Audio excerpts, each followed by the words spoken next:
Bonjour à tous, aujourd'hui on essaye sans doute la voiture la plus attendue de l'année 2024, la nouvelle Renault 5, une version 100% électrique alors qui a été développée, c'est assez rare que ce soit dans ce sens-là, à partir d'un concept car. En 2021, il y a une jolie maquette qui a été présentée et elle a tellement séduit le public que Renault a décidé d'en faire une vraie voiture. Et au bout de 3 ans de développement seulement, d'habitude il faut environ 4 ans pour faire une voiture, eh bien on arrive à cette Renault 5 électrique. J'ai déjà un petit peu roulé avec. Je peux vous dire que la surprise est plutôt bonne. Même quand on n'est pas un grand spécialiste d'automobile, au premier coup d'œil, on reconnaît une R5. C'est vrai que la ligne est particulièrement réussie. On ne dirait pas, comme a dit un de mes confrères, une voiture électrique, ce qu'on peut considérer comme un compliment. En fait, en réalité, cette voiture paraît plus compacte qu'en image. Elle mesure d'ailleurs moins de 4 mètres de long, 3,92 m, mais pour une largeur assez conséquente, 1,77 m. Alors les coloris sont fun, on pourrait même dire pop, puisque le nom de cette couleur c'est jaune pop. Alors on manque un peu de soleil, c'est dommage, parce que normalement vous avez un pailletage dans cette teinte qui vous donne un effet brillant quand on est au soleil. Ça a toujours les détails, un petit bleu blanc rouge qui pour le coup n'est pas du tout usurpé, puisque la voiture est intégralement fabriquée en France, cocorico, y compris les batteries d'ailleurs, ce qui est suffisamment rare pour le souligner. C'est quand on se penche sur les détails qu'on se rend compte à quel point les gens de Renault ont pris du plaisir à faire cette voiture. Tout d'abord, le fameux 5, là, allez, je vous remontre, qui est sur le capot. En fait, ici, on a l'affichage de la capacité de la batterie. Vous voyez, si je vous ferai voir un petit peu plus tard, on va voir les barrettes qui vont disparaître. Bon, les feux avant, ça nous rappelle un peu la Super 5. Ici, on a un petit clin d'œil à la R5 Turbo. Jolie jante. Alors, notons que tous les modèles, quelle que soit la finition, sont chaussés en 18 pouces avec des roues qui sont donc très hautes, mais en revanche assez peu larges. On est en 195 de large. Bon, les petits autocollants ici qui apportent un petit look sport à la voiture, et les ailes arrière, pareil, vous me direz, ça vous fait penser à quoi? À la R5 Turbo également. Un petit coup d'œil derrière avec les feux en hauteur. Elle est vraiment magnifique de tous les côtés cette voiture. Elle a beau être plus courte qu'une Clio, cette R5, elle offre un coffre assez généreux, 326 litres, c'est un des plus vastes de la catégorie. On a même une petite trappe en dessous pour ranger les câbles de charge. Compacte comme sa devancière, mais avec une place assez généreuse dedans. Elle est vendue pour 5 places. On est à l'aise à 4, hein. 5 ça sera un petit peu moins. Comment on est installé derrière d'ailleurs? Plutôt bien maintenu, avec un siège légèrement incliné, et on a de la place aux genoux. Et je pense qu'à 4 en effet c'est bien. À 5 ça risque d'être un petit peu court quand même pour partir en week-end.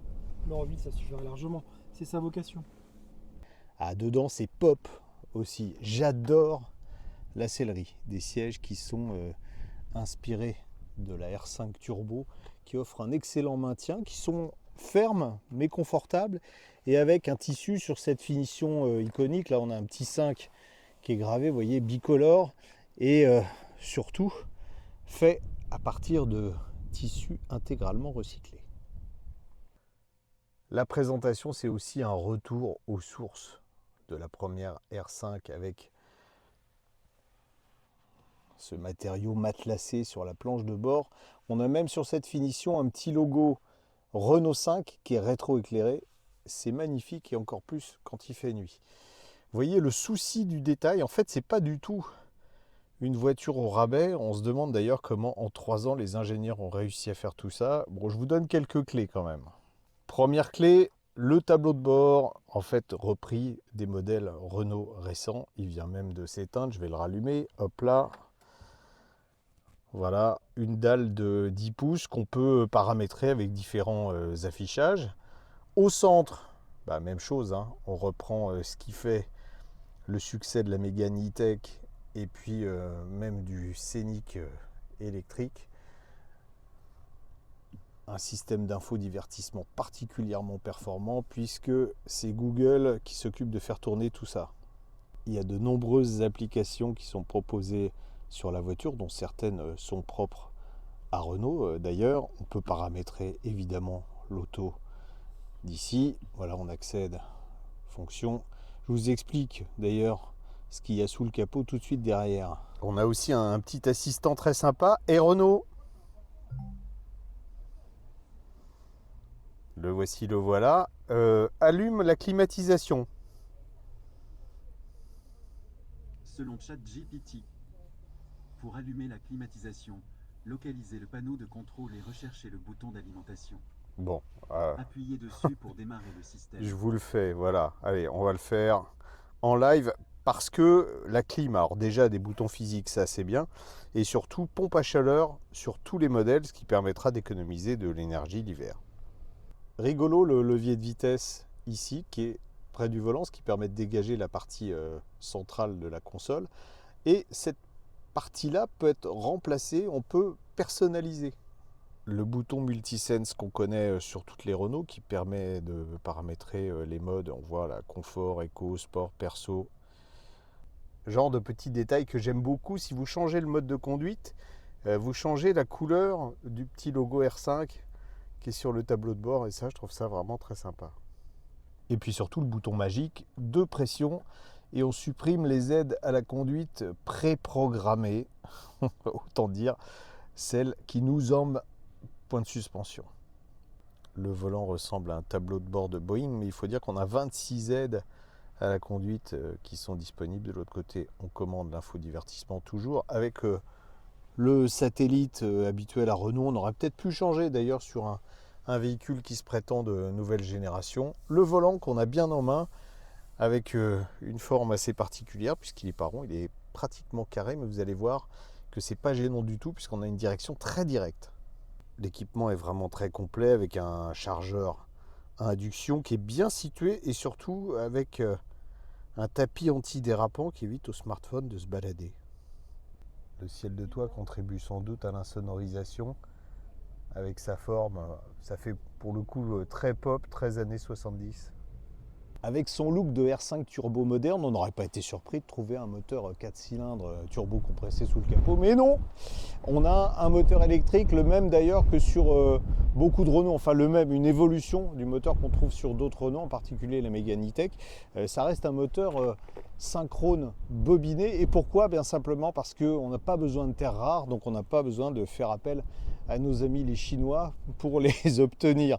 En plus, ce moteur, il est fabriqué en France. Il est sur cette version iconique qui est le haut de gamme, proposé à une puissance de 110 kW, ça fait 150 chevaux, mais on aura deux déclinaisons de puissance, 120 chevaux et également 95 chevaux. C'est d'ailleurs sur la 95 chevaux que sera établi le tarif sur lequel avait communiqué Renault au départ, un tarif de 25 000 €. Vous allez voir que celle-là est quand même un peu plus cher. Côté batterie, et c'est ce qui explique aussi surtout le renchérissement du prix, on a une batterie de 52 kWh. Alors c'est de la technologie nickel, manganèse, cobalt, c'est la technologie la plus évoluée, mais c'est aussi la plus chère, mais c'est la plus compacte. Ça a permis de garder une voiture relativement petite. Donc on est à 52 kWh en capacité totale, dont 49 utiles, ce qui devrait permettre un peu plus de 400 km d'autonomie selon le constructeur en cycle WLTP. Fin du suspense après des mois, presque des années d'attente. Et bien au volant, je peux vous dire qu'on est vraiment bien dans cette Renault 5 électrique. D'abord parce que le confort de roulement est très bon. Vous savez que j'attribue beaucoup d'importance à cet aspect des choses. Alors c'est pas le confort d'une Citroën. En revanche, la précision de conduite est bien meilleure. Vous verrez ça tout à l'heure, on va être dans les virages. Bon, déjà là il y a des virages, mais on va accélérer un peu le rythme et vous allez voir que c'est vraiment très bien. Donc on peut déjà dire, même sans avoir roulé beaucoup, que les ingénieurs de Renault ont bien travaillé. Ça correspond à nos attentes, en tout cas aux miennes. Alors, le mieux pour tester la suspension d'une nouvelle voiture, c'est de prendre un ralentisseur illégal. Ils le sont tous. Je vais ralentir. On va passer à 30 km/h. Verdict, on n'est pas secoué. On l'aborde avec vraiment, on l'avale avec douceur. ça confirme l'impression de confort général de cette R5 électrique. On va passer sur le mode sport. Voilà, ça change pas grand chose au niveau moteur, sinon que la réactivité à la pédale est un peu meilleure. La direction en revanche là est plus directe et c'est... Alors j'aime bien le mot d'habitude, il n'est pas forcément adapté, mais là c'est chirurgical. Et vous avez vu l'équilibre de l'auto qui ne prend pas du tout de roulis dans les virages. Il y a un travail qui a été remarquable. On a conservé d'ailleurs à l'arrière un essieu multibras, un peu comme sur la Mégane E-Tech que j'avais adoré. Il est dimensionné pour la R5. À l'avant, on a un essieu qu'on connaît qui est bien aussi. C'est ce qu'on retrouve sur le Renault Captur.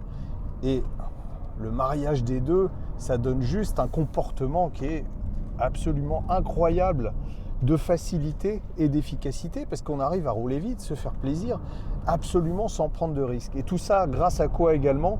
Grâce à un freinage qui est, bon, allez, je vais le dire, hein, le modèle du genre pour une voiture électrique. On a découplé totalement la pédale de frein du système hydraulique. Tout est géré, on va dire, par informatique. Et on ne sent pas la transition entre la récupération d'énergie et le freinage par friction. C'est du grand art. Hein. C'est du grand art. J'accélère un peu. Voilà, je vous fais voir. En plus, vous avez vu, ça freine fort. Et ça accélère. Alors, moyennement fort. On passe de 0 à 100 en 8 secondes. Mais c'est pas une voiture de sport. C'est une R5 avant tout. Light is right, comme disait Colin Chapman, le fondateur de Lotus, qu'on pourrait traduire en français par le poids.